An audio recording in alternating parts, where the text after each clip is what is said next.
Hello guys, कैसे हैं आप सभी। उम्मीद करता हूँ बहुत ही बेहतर तरीके से जिंदगी को बिता रहे होंगे, खूबसूरत पलों को खूबसूरती से जी रहे होंगे। मैं हूँ रॉकी रजक, आपका एजुकेशनल ट्रेनर जो देता है आपको एजुकेशनल ट्रीटमेंट।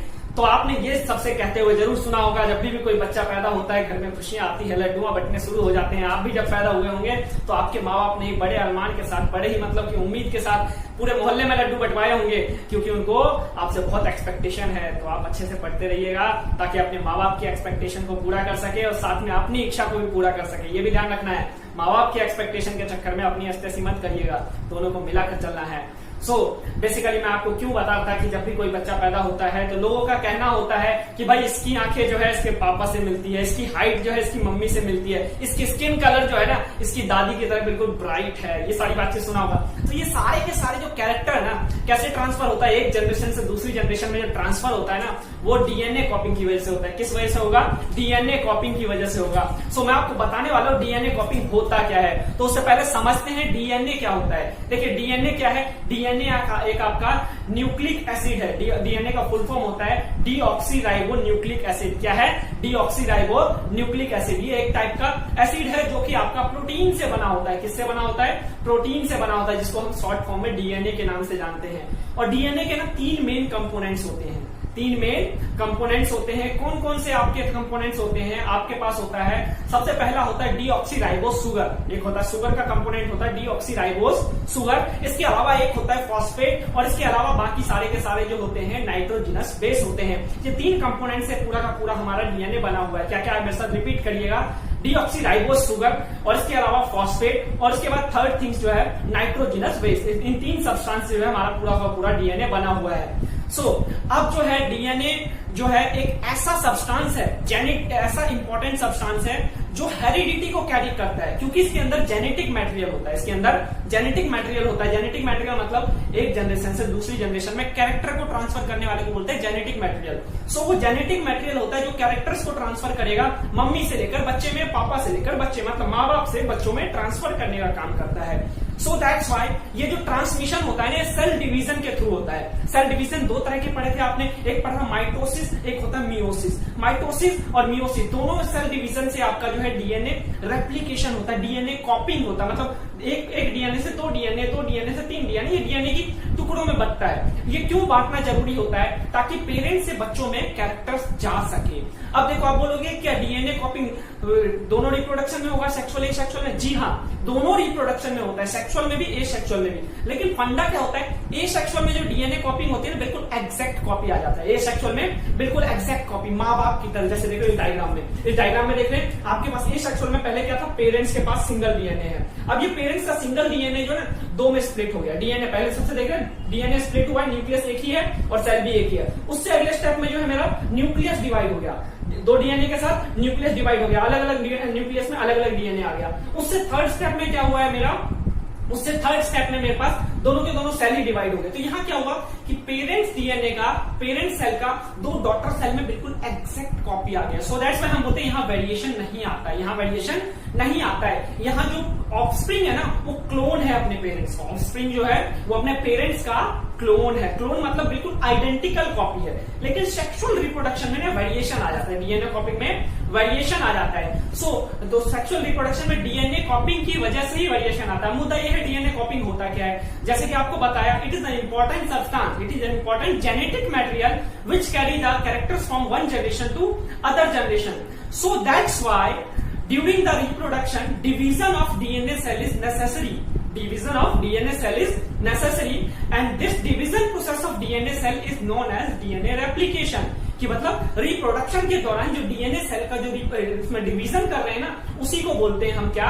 कि उसी को बोलते हैं डीएनए रेप्लिकेशन। आप देखिए डीएनए का स्ट्रक्चर कैसा होता है। डीएनए का स्ट्रक्चर ये देख रहे हैं आप, ये डीएनए का स्ट्रक्चर है। इसमें देख रहे हैं डबल हेलिकल स्ट्रक्चर, ये जो है ना डबल हेलिकल स्ट्रक्चर है। कैसा है? डबल हेलिकल, मतलब कि इसकी जो पूंछ है ये 2 हेलिकल स्ट्रक्चर है। ये दोनों के दोनों हेलिकल जो है कनेक्टेड है। किस किस से कनेक्टेड है? यहाँ पे 4 बेस होते हैं डीएनए के, उससे कनेक्टेड होता है। 4 बेस से कनेक्टेड होता है। कौन कौन सा? एडेनिन, थाइमिन, गुआनिन और साइटोसिन। ये 4 बेस है डीएनए का। ये देख रहे हैं एडेनिन का फॉर्मूला ये होता है, एडेनिन, और उसके बाद फिर आपका थाइमिन, गुआनिन और साइटोसिन। इन सब का फॉर्मूला जो है हमारे पास और स्ट्रक्चर ये होता है। तो ये सारे के सारे ना आपस में अटैच होते हैं। कैसे? एडेनिन जो है थाइमिन के साथ कनेक्टेड होगा, ऐसे कनेक्टेड होता है, और जो साइटोसिन है वो भी गुआनिन के साथ ऐसे अटैच है। हमें इनके बॉन्ड को तोड़ना होता है। इसके इन दोनों के बॉन्ड को अगर आप तोड़ दोगे ना तो आपका जो है ना डीएनए का दो जो है कंबाइंड स्ट्रक्चर था वो अलग अलग हो जाएगा। तो उसके अलग अलग करने के प्रोसेस को ही बोलते हैं डीएनए रेप्लिकेशन या डीएनए कॉपी। अब इसको अलग करने के लिए क्या चाहिए? इसको अलग ऐसे तो नहीं हो जाएगा ना, तो इसको अलग करने के लिए हम एक एंजाइम का यूज करते हैं, उसको बोलते हैं डीएनए हेलिकेज एंजाइम। कौन सा एंजाइम है? DNA helicase enzyme. ये डीएनए हेलिकेज एंजाइम क्या करेगा? इसके बीच में जो हाइड्रोजन बॉन्ड है ना उसको ब्रेक डाउन कर देगा। इसके बीच में जो हाइड्रोजन बॉन्ड है उसको ब्रेक डाउन कर देगा। ब्रेक डाउन करने के बाद है ना हमारा डीएनए का स्ट्रक्चर कैसा बन जाएगा? हमारे डीएनए का स्ट्रक्चर जो वाई शेप में आ जाएगा। वाई शेप में जब इसका स्ट्रक्चर आ जाएगा ना, कैसे ये देख रहे हैं, ये जो आपको वाई शेप का जो स्ट्रक्चर आया है इसको हम बोलेंगे डीएनए रेप्लिकेशन फॉर्क। ये जो है डीएनए रेप्लिकेशन फॉर्क, इसको फॉर्क बोलते हैं क्योंकि फॉर्क की तरह, फॉर्क समझते हैं ना, ऐसा होता है, इस तरीके से फॉर्क होता है। तो ये फॉर्क के स्ट्रक्चर का आ गया, वाई शेप का आ गया। ये कैसे आया है? ये बॉन्ड ब्रेक होने से। किसका? एडेनिन और थाइमिन के बीच में और गुआनिन और साइटोसिन के बीच में बॉन्ड ब्रेक करने से आया है। अब एक बार मैं डायग्राम यहां भी डायग्राम के साथ बता दूं क्योंकि यहां तो आपको समझ में आ गया, एक बार फिर से समझिए। देखिए हमारा डीएनए का स्ट्रक्चर कुछ इस तरीके से होता है, ऐसा होता है स्ट्रक्चर। अब ये डबल हेलिकल स्ट्रक्चर, ये जो है ना दो हेलिकल है, आपका एक हेलिकल ये है और एक हेलिकल ये है। ये आपका शुगर से बना होता है, शुगर और फॉस्फेट से बना होता है, और साथ में इसके बेस बीच में ना बेस अटैच होता है। देखो यहाँ पे बेस होगा,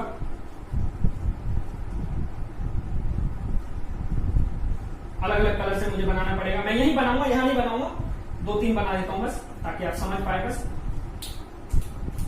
सो देखिए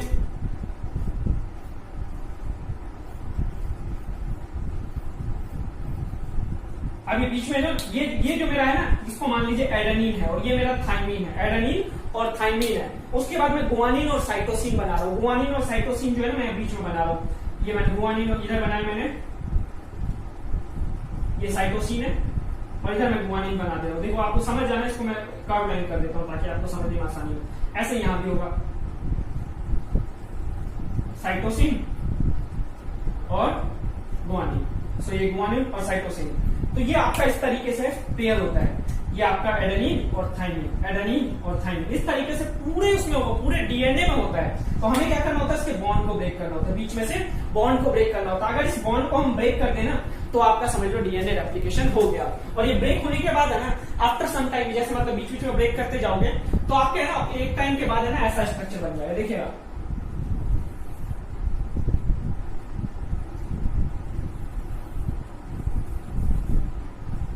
इस तरीके से वाई शेप का स्ट्रक्चर बन जाएगा। ये वाई शेप का जो स्ट्रक्चर बना ना इसी को बोलेंगे हम रेप्लिकेशन फॉर्क। इसमें बाकी यहाँ पे कनेक्टेड है, वो सारे के सारे एडेनिन थाइमिन वो कनेक्टेड है।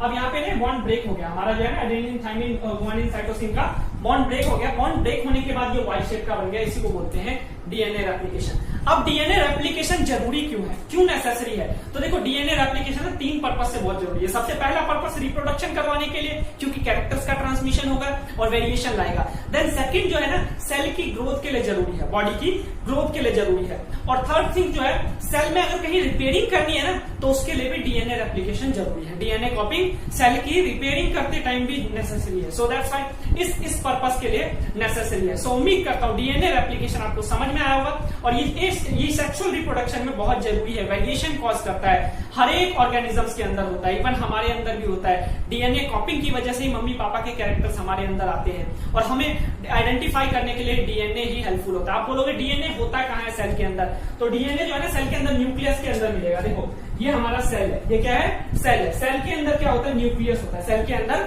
न्यूक्लियस होता है। न्यूक्लियस के अंदर होता है क्रोमोसोम्स। न्यूक्लियस के अंदर होता है हमारे पास इस तरीके का स्ट्रक्चर होता है, एक्स शेप का। लगभग क्रोमोसोम का स्ट्रक्चर जो होता है एक्स शेप का होता है। कब देखने को मिलता है? आपका सेल डिवीजन के टाइम पे, माइटोसिस और मियोसिस से जब सेल डिवीजन होता है ना उस टाइम पे देखने को मिलता है। और इस क्रोमोसोम्स के ऊपर ना होता है क्रोमैटिन मटेरियल। क्रोमोसोम्स के ऊपर क्रोमैटिन मटेरियल क्या होता है? Thread like structure. जो धागा को उलझा दो ना इस तरीके से थ्रेड लाइक स्ट्रक्चर, धागा को खोल के उलझा दो थ्रेड लाइक स्ट्रक्चर होगा। इस थ्रेड लाइक स्ट्रक्चर के ऊपर डीएनए होता है और डीएनए के अंदर होता है जीन। डीएनए के अंदर होता है जीन जो कैरेक्टर्स का ट्रांसफर करता है एक जनरेशन से दूसरी जनरेशन में।